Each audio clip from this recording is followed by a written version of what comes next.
Hello दोस्तों, स्वागत है आप सभी का आज की एक और नई वीडियो में। दोस्तों, हम लोग आज पढ़ने वाले हैं भारत पर मुस्लिम आक्रमण। तो समझते हैं भारत पर मुस्लिम आक्रमण को। जो पहला बार आक्रमण किया ये 712 ईस्वी में किया। उसका नाम था मोहम्मद बिन कासिम। क्या नाम था उसका? उसका नाम था मोहम्मद बिन कासिम। ये 712 ईस्वी में आक्रमण करता है। और ये कौन था? ये अरब मुसलमान था। कौन था ये अरब मुसलमान था। उसका नाम था मोहम्मद बिन कासिम। अभी सिर्फ यहाँ पर देखना है, थोड़ा सा बस समझना है। उसके बाद फिर क्या हुआ? तुर्की मुसलमान आक्रमण किया। जैसे कि 1000 ईस्वी में महमूद गजनवी, मोहम्मद गोरी 1175 में। बस इतने याद रखना है कि मोहम्मद बिन कासिम कब किया? 712 में। महमूद गजनवी 1000 में और गोरी 1175 में। मोहम्मद बिन कासिम कौन था? ये अरब आक्रमणकारी था। गजनवी और गोरी कौन था? ये तुर्क आक्रमणकारी था। अब चलिए अब आगे समझते हैं, जो ज़रूरी है यहाँ से। अब यहाँ से समझना ज़रूरी है। तो भारत पर अरब आक्रमण, तो कहा जाता है कि भारत पर पहला सफल आक्रमण करने वाला अरब का मुस्लिम शासक मोहम्मद बिन कासिम था। यानी इससे पहले जो भी आक्रमण कर रहा था वो सफल नहीं हो पा रहा था। तो पहला सफल आक्रमण करने वाला कौन था? मोहम्मद बिन कासिम था। इसने 712 ईस्वी में एक युद्ध किया। उसका नाम है रावण के युद्ध। क्या नाम है उसका? रावण के युद्ध। ये सिंध के राजा दाहिर के साथ किया और उसको पराजित कर दिया। और ये सिंध के राजा जो दाहिर था, इसको कहा जाता है कि ये चच का वंशज था। किसका था? ये चच का वंशज था। और इस समय जब ये आक्रमण किया मोहम्मद बिन कासिम, उस समय सिंध का राजधानी ब्राह्मणाबाद था, या इसी को आरोह कहते हैं। क्या कहते हैं? आरोह कहते हैं या ब्राह्मणाबाद कहते हैं। ठीक है, अब समझते हैं आगे। यहाँ तक कोई दिक्कत? अब समझते हैं आगे। देखिए, अब चलिए। अरबों की सिंध विजय का प्रमाण जो है, जैसे कि जो मोहम्मद बिन कासिम आक्रमण किया सिंध पर, तो इसका प्रमाण है, इसके ग्रंथ है, उसका नाम है चचनामा। क्या नाम है? चचनामा। चचनामा को फतेहनामा के नाम से भी जाना जाता है। इस ग्रंथ में मिलता है कि ये सिंध विजय करता है अरब वाला। और इस चचनामा की रचना किया अली अहमद। कौन किया? बहुत अच्छा क्वेश्चन है ये, इसको याद रखना है। चचनामा का रचना किसने किया? अली अहमद ने किया। मगर इसका फारसी में अनुवाद किया अबू मुआसिर ने। कौन किया? अबू मुआसिर किया। फारसी में अनुवाद किया अबू मुआसिर। ठीक है। इसका भारत पर आक्रमण करने का उद्देश्य धन दौलत लूटना और इस्लाम धर्म का प्रचार करना था, ना कि राज्य का विस्तार करना था। जो कासिम आया उसका सिर्फ इतना था, धन लूटना। फिर क्या हुआ? 712 ईस्वी में तो मतलब कि भारत पर अटैक किया, सिंध पर अटैक किया 712 ईस्वी में। और फिर उसके ठीक अगला साल 713 ईस्वी में। अच्छा, एक बात बताइए, फिर चलेंगे। 712 ईस्वी में कौन सा युद्ध किया ये? अभी बताए थे, रावण का युद्ध, है ना। 712 ईस्वी में दाहिर को हराया था, उसी में। याद रखना, इसको बात याद रखना कि 712 ईस्वी में। और फिर आगे है कि 713 ईस्वी में मोहम्मद बिन कासिम जो रहता है ये मुल्तान को जीत लेता है। और यहाँ से इतना अधिक सोना का भंडार मिलता है कि मुल्तान को इतिहास में स्वर्ण नगरी कहा जाता है। क्या कहा जाता है? स्वर्ण नगरी कहा जाता है। फिर क्या किया कि जो भी ये क्षेत्र जीत रहा था, जैसे कि यहाँ पर मुल्तान जीता यहाँ से बहुत सोना मिला इसको। जीते हुए क्षेत्र की राजधानी अल मंसूरा को बनाता है। किसको बनाता है? जो भी क्षेत्र जीत रहा था उसका राजधानी क्या बनाया? अल मंसूरा को बनाया। फिर मोहम्मद बिन कासिम के आक्रमण के फलस्वरूप फलस्वरूप मतलब उसके बाद अरबी संस्कृति को भारतीयों ने और कुछ भारतीय संस्कृति को अरबवासियों ने अपना लिया। ये तो होता है, ये इम्पोर्टेंट नहीं है। अरब और हिंदू संस्कृति के मिश्रण के परिणाम स्वरूप अरबवासियों ने भारत से खगोल शास्त्र, अंकगणित, चिकित्सा शास्त्र, दर्शन के क्षेत्र में बहुत कुछ सीखा और इसका प्रचार प्रसार पूरे यूरोप में किया। ये भी जरूरी नहीं है। सर्वप्रथम अरबवासियों ने भारतीयों को हिंदू कहकर संबोधित किया। ये थोड़ा सा ठीक है, ठीक है, इसको थोड़ा सा याद रख सकते हो कि अरबवासियों ने भारतीयों को हिंदू कहकर संबोधित किया। इस देश का नाम हिंदुस्तान कहा वही लोग। अरब आक्रमण के फलस्वरूप भारत में पर्दा प्रथा का तीव्र गति से विकास हुआ। इसके साथ ही जजिया, जकात, खराज, ये सब कर के बारे में जानकारी हुआ लोगों को। चलिए आगे चलते हैं। मोहम्मद बिन सॉरी मोहम्मद बिन कासिम ने भारत में सर्वप्रथम जजिया कर लगाया। ये बड़ा कॉमन सवाल है, ये हर कोई जानता है इसको कि सबसे पहले भारत में जजिया कर कौन लगाता है? मोहम्मद बिन कासिम लगाता है। जजिया जो क्या था कि गैर मुसलमान, जो मतलब मुस्लिम नहीं रहता था ना, उससे टैक्स लिया जाता था। तो एक प्रकार का क्या हो गया? ये गैर मुसलमान टैक्स हो गया। और एक प्रकार क्या था? ये सुरक्षा कर था, यानी कि हम आपको सुरक्षा देंगे, इसके लिए आप टैक्स दो। फिर क्या किया कि जो बड़ा चालाक था ये मोहम्मद बिन कासिम, 5 लोगों को मुक्त रखा जजिया से। जैसे कि कौन कौन था जानता था, बच्चा तो पैसा कमाएगा नहीं, बूढ़ा पैसा कमाएगा नहीं, ब्राह्मण को मतलब उससे पैसा नहीं लेता था, विकलांग जो रहेगा ब्राह्मण मतलब उस समय में हो सकता है उतना नहीं कमाता होगा, विकलांग था इससे भी नहीं, और औरत भी घर में रहते थे, ये भी पैसा नहीं, ये लोग के पास पैसा नहीं रहेगा तो ये लोग टैक्स कहाँ से देगा। तो इसलिए क्या किया इन लोग को, जजिया से मुक्त रखा कि तुम लोग जजिया से फ्री रहो, इस सब का टेंशन तुम मत लो। मगर फिरोज शाह तुगलक वो शासक रहता है जो ब्राह्मण पर भी जजिया कर लगा देता है। क्या करता है, तो ये सवाल याद रखना कि ब्राह्मणों पर जजिया कर किसने लगाया, फिरोज शाह तुगलक ने लगाया। ऐसे याद रख सकते हैं कि फिरोज शाह तुगलक, अब ऐसे बी लिख दीजिए, है ना, FSTB, FSTB 3 4 5 बार बोलिए, FSTB FSTB, यानी फिरोज शाह तुगलक क्या किया, ब्राह्मण पर क्या लगाया, जजिया कर लगा दिया। फिर मुगल बादशाह अकबर क्या किया था, 1564 ईस्वी में जजिया कर को समाप्त कर दिया। लगाया था जो ब्राह्मण पर, कौन लगाया था, फिरोज शाह तुगलक। कौन था जो जजिया कर को समाप्त कर दिया था, तो अकबर। और फिर जब समाप्त कर दिया अकबर, तो 1679 ईस्वी में औरंगजेब रहता है ना, ये जजिया कर को फिर से लगा देता है। और औरंगजेब एक ऐसा मुगल बादशाह रहता है जो अंग्रेजों से भी जजिया कर वसूलता था। अब समझिए यहाँ से, जजिया कर को अंतिम रूप से मोहम्मद शाह जो रंगीला था, रंगीला जिसको जिसको रंगीला बादशाह कहते हैं, तो ये अंतिम रूप से ख़त्म कर दिया। तो जजिया पहले कौन लगाया, मोहम्मद बिन कासिम लगाया, 5 लोगों पर नहीं लगाया। फिर जजिया को ब्राह्मण पर कौन लगा दिया, तो फिरोज शाह तुगलक लगाया। जजिया को समाप्त कौन किया, अकबर समाप्त किया। कब किया, 1564 ईस्वी में किया। फिर 1679 ईस्वी में कौन लगा दिया, तो 1679 ईस्वी में औरंगजेब लगाता है, फिर से लगा देता है। और औरंगजेब एकमात्र शासक रहता है जो क्या करता है, अंग्रेजों से भी जजिया कर वसूलता था। मगर जजिया को अंतिम रूप से बंद कौन किया, मोहम्मद शाह रंगीला। तो ये जजिया से इतना सारा सवाल पूछेगा, सब बनेगा। फिर है, अरब ने सिंध में ऊँट पालने की प्रथा, खजूर की खेती प्रारंभ किया। यही समय ऊँट हो गया, खजूर हो गया, ये सब अरब लेकर आया।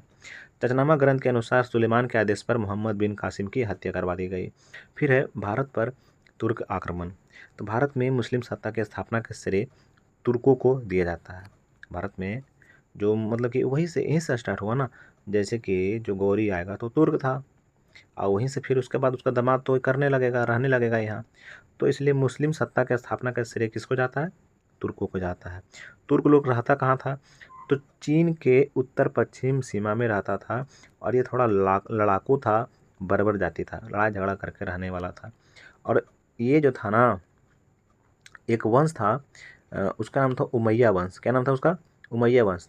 तो पहले जो तुर्की लोग था ये मुस्लिम नहीं था, बाद में ये इस्लाम धर्म अपनाया, है ना। यानी उमैया वंश के शासकों के संपर्क में आने के बाद क्या किया, ये इस्लाम धर्म को अपना लिया।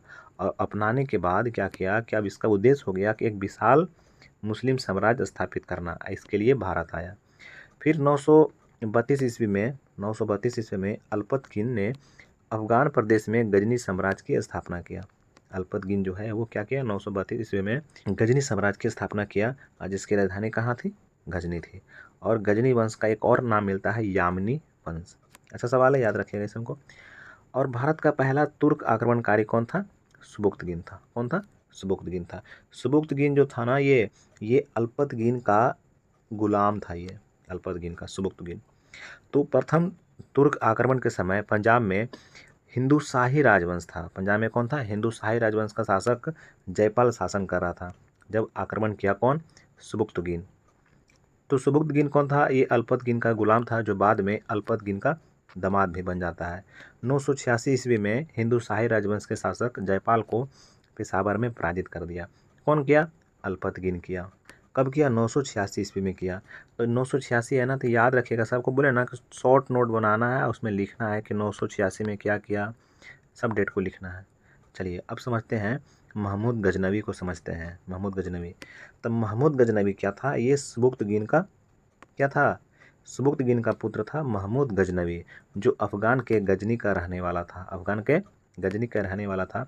महमूद गजनवी 998 ईस्वी में गद्दी पर बैठा, और अपने पिता के काल में महमूद गजनवी खुरासान का शासक था। जब इसका पापा था तो उस समय ये खुरासान का शासक था। फिर ये अच्छा सवाल है, ये याद रखिएगा, जैसे कि सर हेनरी इलियट, इसके अनुसार इसमें बताया है सर हेनरी इलियट की जो 1000 ईस्वी से लेकर के 1027 ईस्वी तक जो है भारत में कुल 17 बार जो है ना वो मुस्लिम आक्रमण होगा। सॉरी, मुस्लिम नहीं, मतलब कि ये जो महमूद गजनवी था ये 17 बार आक्रमण किया। अब आगे चलते हैं। इसने मध्य एशिया में एक बड़े साम्राज्य की स्थापना के लिए धन प्राप्त करने के उद्देश्य से भारत पर आक्रमण किया। ये मध्य एशिया में एक अपना साम्राज्य स्थापित करना चाहता था, इसके लिए ये भारत पे आक्रमण किया और यहाँ की परिस्थिति को समझ गया था कि यहाँ हम आक्रमण कर सकते हैं, यहाँ से धन लेके जा सकते हैं। इस समय के राजा की स्थिति को देखते हुए 1001 ईस्वी में पंजाब के वही हिंदू शाही राजवंश जो हिंदू शाही वंश था, इसके ऊपर आक्रमण किया और इसकी राजधानी वहीन थी हिंदू शाही राजवंश की, और अथवा उद्भा भानपुर, है ना। इस समय यहाँ का शासक जयपाल था। हिंदू शाही राजवंश का शासक क्या था? जयपाली था। उस समय भी जयपाल था, अभी भी जयपाली है। जयपाल एकमात्र शासक है जो पराजित होने पर क्या कर लिया? आत्महत्या कर लिया। वहाँ भी पराजित हो गया, बार बार पराजित हो रहा था, तो ये आत्महत्या कर लिया। महमूद गजनवी को बुद्ध सिखन कहा जाता है। बुद्ध सिखन कहने का मतलब होता है ना, मूर्ति तोड़ने वाला। ये मूर्ति देखता था, मूर्ति तोड़ देता था, तो इसलिए इसको क्या कहा गया? बुद्ध सिखन कहा गया है। भारत में महमूद गजनवी का सर्वाधिक महत्वपूर्ण अभियान जो है वो लगभग 1025 से 26 के बीच में सोमनाथ मंदिर, जो कि गुजरात के सौराष्ट्र क्षेत्र में है, यहीं पर हुआ था। और सोमनाथ मंदिर किसका था? ये शिव भगवान का मंदिर था। तो पूछेगा सोमनाथ मंदिर पर आक्रमण कब किया, यह अभियान कब किया?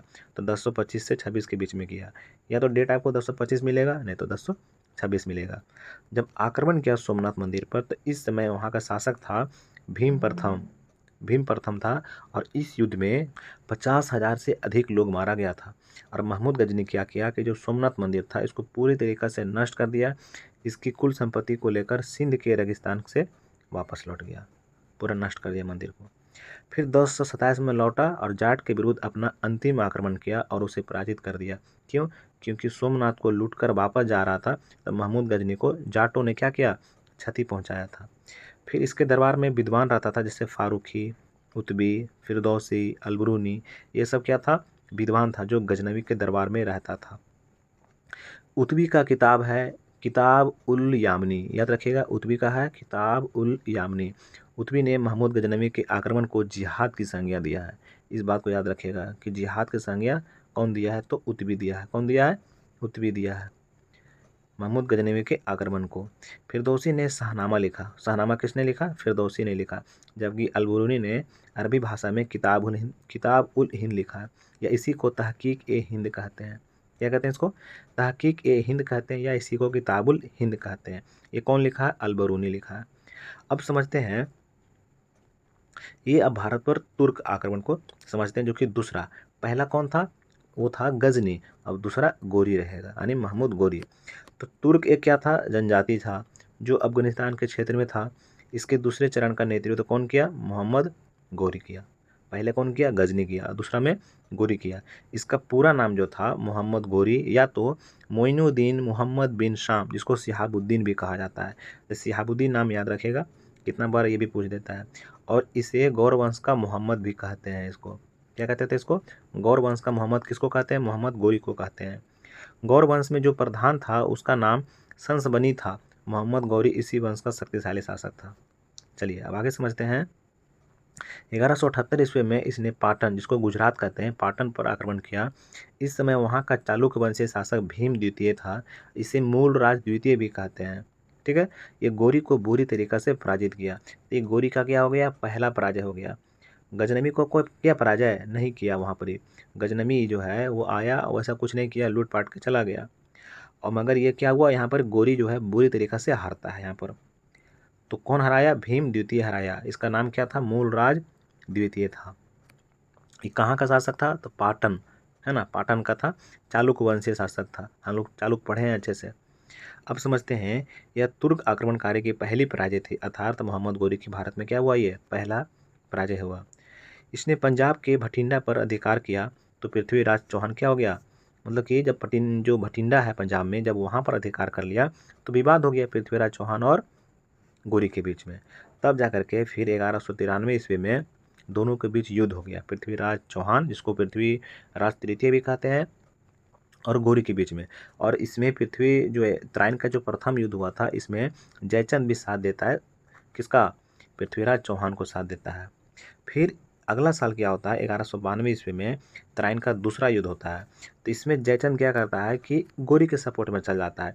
क्यों? क्योंकि जयचंद का पुत्री रहता है ना, इससे मतलब कि शादी कर लेता है ज़बरदस्ती पृथ्वीराज चौहान, इसके बेटी को भगा के शादी कर लेता है। अपहरण करके, जिसके कारण जयचंद गुस्सा हो जाता है, फिर सहयोग कर देता है पृथ्वीराज सॉरी सहयोग कर देता है मोहम्मद गोरी को, और मोहम्मद गोरी इसको पराजित करके इसको बुरी तरीक़े से मार देता है पृथ्वीराज चौहान को। तो 1192 ईस्वी में क्या हुआ, तराइन का दूसरा युद्ध हुआ। देखो एक लगा हुआ लास्ट में ना, मतलब पहला, दो लगा हुआ मतलब दूसरा। अब क्या हुआ, जब गोरी गोरी ये देखा कि अपना दामाद का नहीं हुआ तो मेरा क्या होगा, तो फिर जाकर के 2 साल बाद 1194 ईस्वी में चंदावार के युद्ध में, जो कि फिरोजाबाद में था, वहाँ जयचंद को भी पराजित कर दिया। जयचंद कौन था, ये कन्नौज का शासक था। उसके बाद मोहम्मद गोरी का गुलाम था कुतुबुद्दीन ऐबक। ये गोरी का ही जो था ना, गुलाम था, साथ में दामाद ही बाद में बनता है, क्योंकि ये इसका बेटी से इसको प्यार हो जाता है, इश्क हो जाता है। तो क्या था, कुतुबुद्दीन ऐबक का सेनापति था बख्तियार खिलजी। यानी मोहम्मद गोरी का गुलाम और कुतुबुद्दीन ऐबक का सेनापति था कौन, बख्तियार खिलजी। ये 1198 ईस्वी में नालंदा जो विश्वविद्यालय है उसको ध्वस्त कर दिया, जला दिया। लगभग 1 महीना आग जलते रहा था यहाँ पर। और साथ में ये किया कि कार्रवाई किया, और फिर बिहार शरीफ नामक शहर भी बसाया था ये, कौन, बख्तियार खिलजी।